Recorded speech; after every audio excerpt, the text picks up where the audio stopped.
Welcome to Finance at the Job Site, the podcast where construction finance meets the field. I'm your host, Rishi Srivastava, founder of Being Human. In each episode, I sit down with construction CFOs, controllers, owners, project managers, IT leaders, ERP consultants, and industry experts to uncover how they connect the back office with the field, choose and implement technology, manage cash flow, and drive profitable projects. Whether you are running the numbers, leading the team, or designing the systems that keep moving, this is your place to learn what's working, what's broken, and what's next in construction finance. Today, our guest is Jason Sain from 1Degree.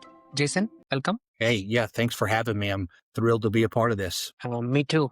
First section, Jason, is on your career journey and leadership. You started out working at your father's civil engineering firm. How did those early experiences shape your career in construction leadership? Yeah, while everybody else was going on spring break to Panama City, I was working for my dad in the hot summers in Birmingham, Alabama on the survey crew. So it taught me at a young age what being on time means.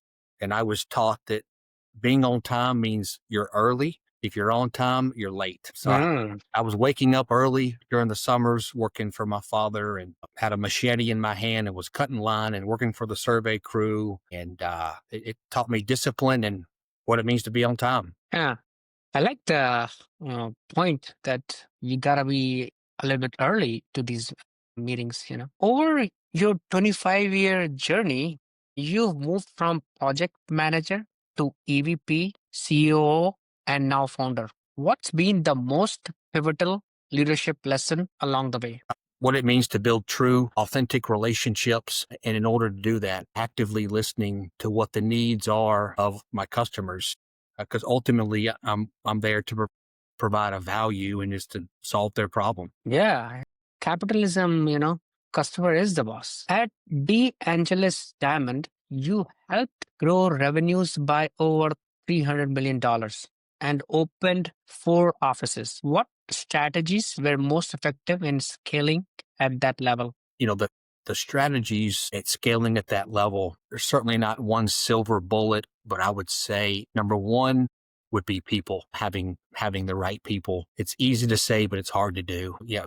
People would be number one. Number two would be the processes, having clear, simple core processes or SOPs, standard operating procedures in place that allow you to scale no matter where the project was. We were building projects internationally and nationally across multiple states, and having the right people and having a standardization in place that's simple, easy for people to access, and to have, leaders in place that can hold their people and hold themselves accountable to follow those standards. And at a very high level, I would say those are the 2 things that stand out: people and processes. What about technologies? Certainly, yeah. Inside of the processes, having a standard scheduling software, financial software, project management software, and eliminating the availability for everybody just to go find and use their own scheduling software, setting a standard of what we defined as success and improving that and using it no matter where the project was key to our success. Yeah. So you've led projects ranging from $1 million to $250 million. How does your leadership approach change when managing smaller versus very large, high stakes projects? Honestly, the leadership style, I would hope that my clients and customers would say it's the same, no matter if it's $1 million or $250 million. You still have to hire the right team, have a clear scope, a great design team, be able to manage your risk. Certainly the complexity of the project will have an effect on it. But it really all comes down to hiring the right people, having clear processes in place, and having clear scopes of work, and really developing a team. Architect, owner, subcontractors all have the same goal in mind. And to be honest with you, some of the most complicated projects I've done have been under $10 million.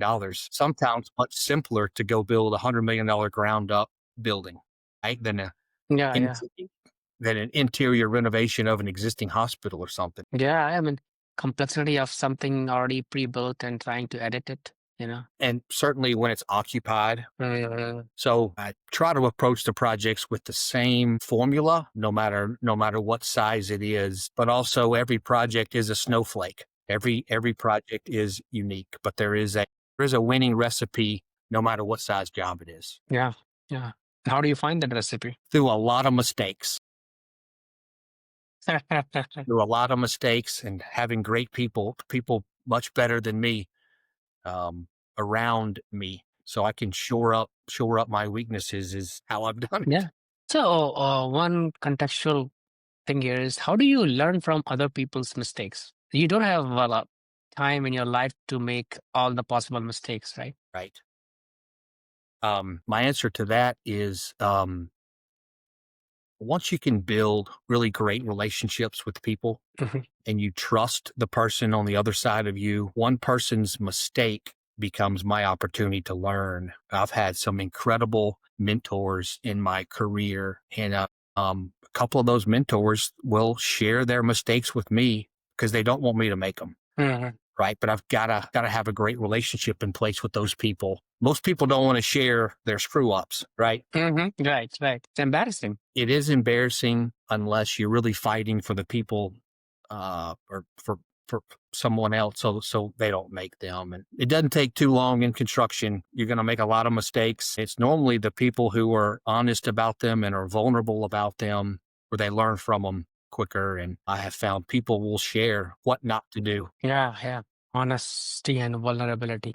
Next question is, what did being recognized in the 40 under 40 list mean for you, both personally and professionally? Gosh, honestly, it was an award that, our marketing team submitted. I didn't even feel like I had to do anything to win it. Uh, I mean, it was fun. It was a privilege. I didn't feel like I had, done anything extraordinary to deserve it, and I had, had a successful career up to that point, but it wasn't something that I had always aspired to want to win. It was really quite a shock. But to be honest with you, that was almost 10 years ago, so I've, aged quite a bit since then. But I was shocked and thrilled and surprised. Yeah. And now, when you think about that moment when you got to know that you are one of the 40 under 40s, what do you think about it? Well, I'm, like, are they sure that they picked the right guy? The criteria must not have been that hard back then, is, probably what goes through my head. Hmm. I like the humility. Construction is a very complicated business. Very complicated. If you get arrogant people in there who think that they know everything, we're not going to be in good companies. No, not at all. So, next section here, Jason, is on construction finance, technology, and operations. As VP at Hardaway, you were the final sign off on monthly cost reports. What financial reporting practices do you think most firms get wrong? In construction, the job cost report and the financials starts with the estimate. It starts in the estimating department, right? So getting consistent cost codes, making sure that the job is estimated with the right cost codes, and that rolls over to your operations, or through an ERP software that rolls over to oftentimes your operations, your project management software. So it has to be what I call rolled over from the estimating to the operations department correctly. That's step one. But so if that's being done, just teaching and educating project managers and sometimes the accounting department on how to do an accurate forecast, being consistent with that. One of the tools that I have developed is called an accounting and operations, calendar, which communicates when do the pay apps have to be done, when do change orders have to be done, when does the financial forecast have to be done. So creating consistency where people are doing forecasts really 12 times a year, once a month. The more reliable data that I have, the more reliable my promises are. Yeah. Forecasting is very hard. When I think about forecasting anything, I just like to write some numbers sometimes, like, hey, my forecast, I'm going to get two new customers next month. Month after that, two new, just two all the way to next 12 months. That's my forecast. So sometimes, that's how I'm doing. And I'm thinking a lot of times it's very tough to like think about forecasting.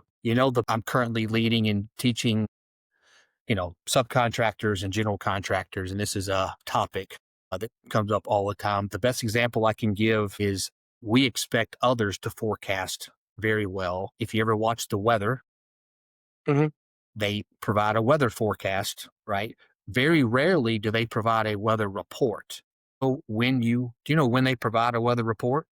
I don't. Only when there's a disaster. After the Report fact. after the fact, right? When there's a hurricane or a tornado, that's when they give a report. But, their job is to give a weather forecast to communicate to you and anticipate, do you need an umbrella? Do you need boots? Do you need a sweater? When they're off on their forecast, people tend to blame the person that communicated the message. Hmm. So the project manager and the CFO have the same role as a weather forecast, right? They're supposed to accurately forecast with all kinds of resources and technology to do that. Yeah, yeah. Forecasting well. There's so much uncertainty in the market, nowadays, especially there's so much going on geopolitically. I mean, how do you forecast anything reliably? You have to rely on historical data is a big component of accurately forecasting, and you have to have good historical data.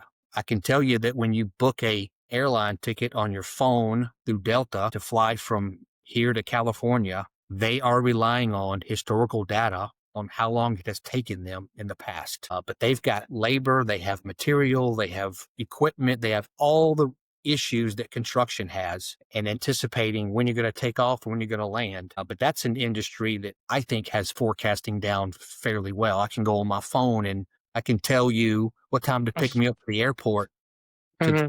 to the minute Hmm. as far as the forecast is concerned. Now, whether or not they deliver on that's a different story. Yeah, a good point. Yeah, the airlines, we tend to think that they are kind of always late. At least that's how I think. But most of the time they're on time. So you've implemented ERP, Procore SOPs, and analytics systems. Where do you see the biggest gap in construction companies' ability to get reliable data? Let's see here. The biggest gap, I would say the biggest gap in it is if the company doesn't have consistent processes, consistent SOPs on how they estimate, on how they job cost. Look, there's a lot of companies that don't even job cost accurately, how they schedule work. In the construction industry, companies and people have different definitions for certain terms. Even so, a company really has to define and make clear how they define certain things and to track them. For example, if you have a 12-month project and you require the job to have an updated schedule every 2 weeks, right? Well, that's 24 schedules, right? Well, so which one are you measuring from? And if you have 24 different schedules and you want to track how well you dry the building in, right? Well, you have to have an activity in that schedule that communicates when you dry the building in. Some companies believe the building is dried in when the temporary roof goes on. Some jurisdictions define the building is dried in when the windows are installed. So how does each company define these specific data points that they want to measure? And then does their technology and do their people actually use that in their day-to-day? You have to have consistent information across your platforms that you use. Another point that I'll make is that, if everybody's using different pieces of software, it's very difficult to pinpoint the information that you want. Very, very difficult. In construction, at least most companies have like a PM software and a scheduling and estimating and accounting. So it's just a lot of different software. But even inside the scheduling software, you could have 4 different scheduling platforms, and you can even use Microsoft Excel, right? And if every PM or superintendent is using a different way to schedule, it's hard to collect that data and get meaningful information. Yeah, it makes so much sense. When I was doing my PhD, one thing I really liked about math was mathematicians, when they wrote something, their definitions were so clear cut. Clear. And now, like in this world of business, these definitions are so murky sometimes. Nobody knows what you're talking about when you say, so let's say fee fade. Yep. Right. Absolutely. Ab- So the next question here is fee fade is a recurring pain point in construction finance. What are your go-to strategies to avoid it? Look, having accurate forecast, accurate projections can reduce fee fade, right? And just to be clear, I define fee fade as any fee or gross profit on the project that is less than the estimated gross profit. So certainly there's projects and companies that carry contingencies inside their estimate, but fee fade is a data point that should be measured, and every company has to define where it starts and where it ends. And sometimes there's a range of an acceptable fee fade, but it's certainly a pain point, and you have to have accurate information and accurate monthly projections. Another side of that is educating the project managers and superintendents on what their agreements say with their clients, as far as there's the proceeding at risk with change orders that the owner hasn't approved, right? Putting yourself at risk, and all of a sudden you've authorized a vendor or a subcontractor to proceed. And well, that vendor or sub wants to get paid before your client pays you. So fee fade has many ways to pop up, managing the project per your agreement, and having some wisdom and having a skill, that's vision and understanding how my decision today may affect the fee tomorrow. But at the same time, you have to look after your owner and your client. And sometimes there are decisions that you have to make just to keep the relationship as well. Yeah, yeah. A little bit of loss for keeping the relationships probably okay. Sometimes. Sometimes. Okay. You've been deeply involved in software adoption and process improvement. Why do you think so many construction tech rollout fails? And how can leaders prevent that? What I have found in the construction industry is the company that's rolling out new technology or new software really doesn't have an expert in the company that is leading that initiative. They'll have somebody that leads estimating, somebody that leads the field, somebody that leads accounting, business development. But in today's construction industry, if you want to be any form of company that's making an impact and doing a lot of work on the leading edge, you really have to have somebody that is leading technology, data analytics, software for your company. You really do, because the software and technology can have an impact on everyone. Just the implementation side of when they purchase, I'm getting a lot of business on helping firms implement ERP software, Procore, Autodesk, and they're buying this software without a real plan of how am I going to implement it and train my people on it. Yeah. Another speaker I heard from is you should not be skimping on training. Right. Yeah. Implementation is just not small, but a significant piece, but training is just as important. Yeah. Yeah. What I'm seeing is firms are purchasing software and they just expect it to start working with their people. And Yeah. it just doesn't So, work that way. right. Like a lot of times people are resistant to, right? I mean, a new software requires changes in the way Change. business works, That's right. right? And people who are comfortable with the current way things are, they wouldn't like it. And sometimes at least. That's exactly right. So change management. To what? So let's say a new software comes in, it's gonna require changes in the process and maybe people Yeah. in some ways. So what is your approach to managing that change that's upcoming? Yeah. I believe that change is necessary. I believe change is good. As a matter of fact, even if I take myself, if I wanted to lose weight, if I wanted to change, right, I have to make a decision and make some decisions in my diet and how I exercise. So change can be good, but it can be hard and it takes discipline. But there's a filter that I use to determine if change is necessary, and it needs to positively impact our people, our projects, and our customers. Mm-hmm. If the change can help improve those three things, then I'm normally would give it a thumbs up. Mm-hmm. But there's got to be a plan in place and training for it. But those are the filters that I use to determine if change is necessary. And if it passes through those three filters, it's normally a positive thing. Yeah, it needs to have significant impact, and you have to be willing to go through the pain of the change. Risk management has been a core part of your role. What do you see as the most underestimated financial risk in construction today? Most understated, Underestimated, yeah. underestimated financial risk, Hmm. the schedule. I don't think enough people put enough emphasis on how the schedule dictates so much of the project, the culture, the safety, the quality, the expectations. Yeah, so the schedule for sure. Updating and managing an accurate schedule, making sure everybody understands the expectations. Just last week, I was with a client where the uh, the owner thought the project started on one date. The contract said it started on another, and the schedule actually said it started on another. There were 3 dates of the start date, which, by the way, if you don't have a mutually agreed upon start date, guess what? Then that means you don't have an agreed upon end date. And Yeah, something so simple as that. So the schedule will have an effect on the financials. And look, if you're a general contractor, your schedule has an effect on everybody's financials, subcontractors, vendors. So I think it's the most underestimated tool in the yeah, industry. yeah. I was talking to another speaker and we went deep into WIP and we were talking how much the WIP report depends upon the schedule, you know. Right. So the next section is on people, culture, and future of the industry. Your consulting firm, One Degree, is built around improving leaders, processes, and technology by 1 degree every day.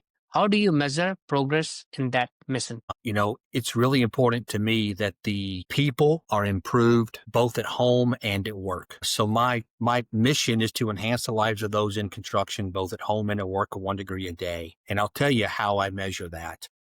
I Mhm. just wrapped up a 12-month contract with a very high performing insulation subcontractor in Nashville. I was there for 12 months, and uh, about a week and a half ago, I get an email from the client, and he shared with me that the last year was the best year he's ever had from a career point of view, that he learned so much, and that he actually typed in the email, "You're my friend, and I love you." Mhm. So it was a hard year for him, though. There was a lot of change, and that's how I measure success. That literally the business owner was having a hard time, and having a hard time not only with business, but how to run the business and how to manage the people, how to manage the financials. And we made a lot of changes in 12 months. And for him to look back and say that was the best year of my 12-year career thus far, that's how I measure success right there. Yeah, and when people love you, that tells you like you're making meaningful impact. The next question is, you often emphasize people first leadership. Can you share a story where putting people first led to a breakthrough result on a project? Yeah, absolutely. One of my goals is to develop trust with the people that I lead first. And I think I can remember this, but trust is made up of character, chemistry, competency, and credibility. Character, competency, credibility. Wait, character, competency, what I say? Credibility. Credibility.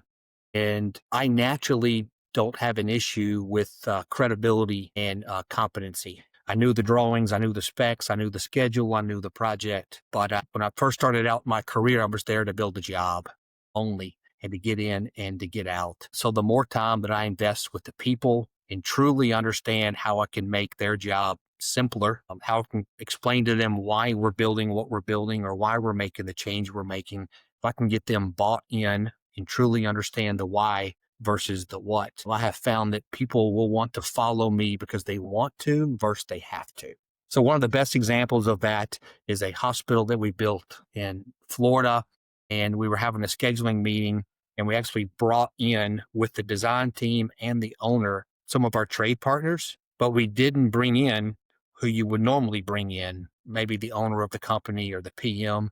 We actually brought in and requested to meet with the foreman and the people who are actually going to be installing the materials, the boots on the ground. And you would have thought it was Christmas morning, for those folks. The project was one of my most successful in my entire career, uh, because we valued their opinion. took their input. And I remember the plumber actually saying, nobody from the ownership side or the design team has ever asked my opinion. And, this was a pipe fitter, right? Uh, Mhm. so that's how a great example of putting people first means a lot. It means a lot to me, right? If somebody asks me my opinion, Yeah, yeah. I mean, boots on the ground, they're important and their opinion matters a lot. You've launched training academies at multiple companies. How do you design programs that actually change behavior rather than becoming checkbox training? yeah.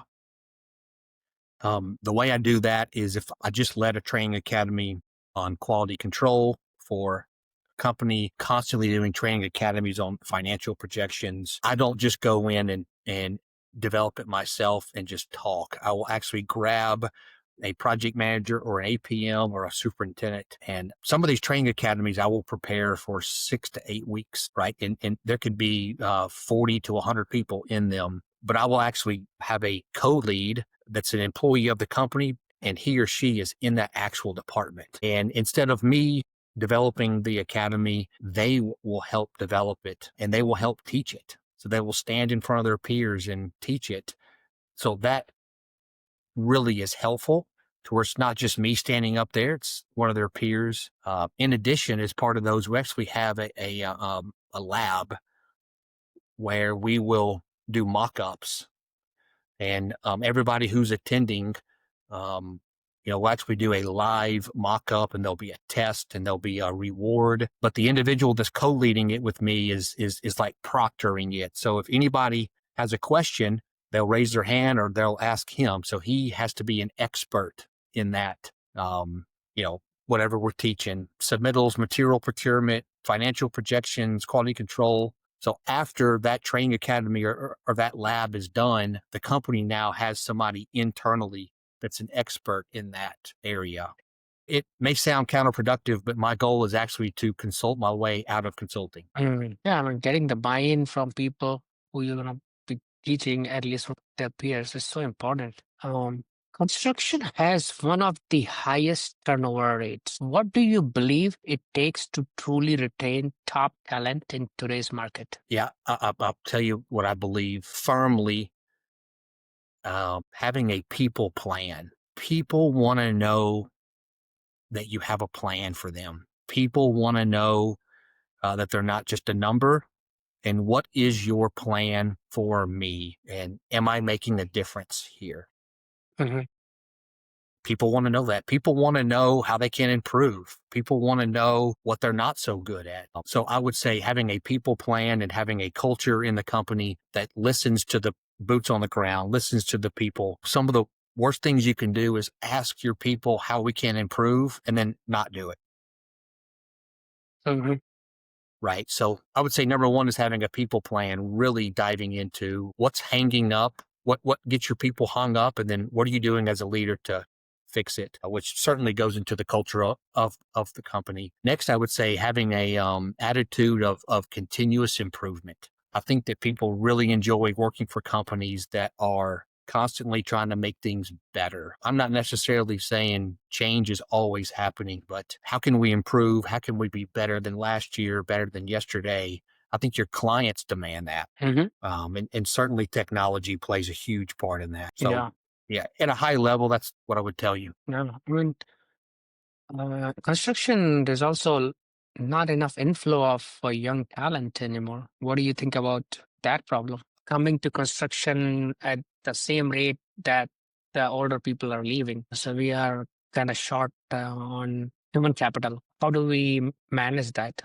Construction can be fun. I think a lot of people, construction has a bad reputation for being hard. Construction, working long hours, working weekends, especially with technology, it never stops. If a window leaks in a hospital on Sunday night, guess what? The contractor's getting a phone call. So, building a company and a culture of high performers, setting the expectations. But there's a company here in Nashville that has a culture of every sixth Friday. They call it, I think, Family Friday. The whole company's off. I mean, the job sites are shut down. And there's a number of superintendents that work for that company that they look forward to their 3-day weekend. And it's a normal routine. And every client that they go to work for understands that. And they build their schedules with that in mind, right? So really being intentional, intentional to where you're not working 70, 80 hours a week. Yeah. I also think, look, having the right technology in place where you're just the little things, approving time cards. I mean, right. Just the little things, making them simple, efficient, reducing waste. Think that the younger generation, certainly younger than me, that's important. That's to them. Transparency has been a buzzword for a long time. I think that they want to know, tell me how many hours you expect me to work? How many projects am I going to handle? How do you evaluate me and my career? What's your career plan for me? Yeah. Yeah. Lots of different factors. Last question here for you, Jason, is looking ahead, what's one cultural or technological shift you believe will redefine construction finance and leadership over the next decade? Well, I think it is technology and AI. 100% think that the companies that aren't already investing in that now are already behind. But I think understanding how technology and certainly AI can improve and reduce waste, eliminate duplication of work, I think that would be the number one answer. And coupled with your question earlier, companies that hit a certain volume of revenue are going to need somebody dedicated to technology, software, data analytics, to just like they would a CFO, right? Just like they would a pre-construction director. And I think that clients are going to demand that. I think clients are going to want to see, how can you make my project safer, the quality higher, the punch list less with the technology that the contractors are using. Technology is definitely an important ingredient for future. Jason, thank you so much for your time. I enjoyed this conversation. Yes, it was my pleasure. Thank you. Thanks for listening to Finance at the Job Site. If you found today's conversation valuable, share it with a teammate and subscribe so you don't miss the next episode. You can listen on Spotify or watch on YouTube. Just search Finance at the Job Site. Until next time, here's to building smarter, faster, and more profitable projects.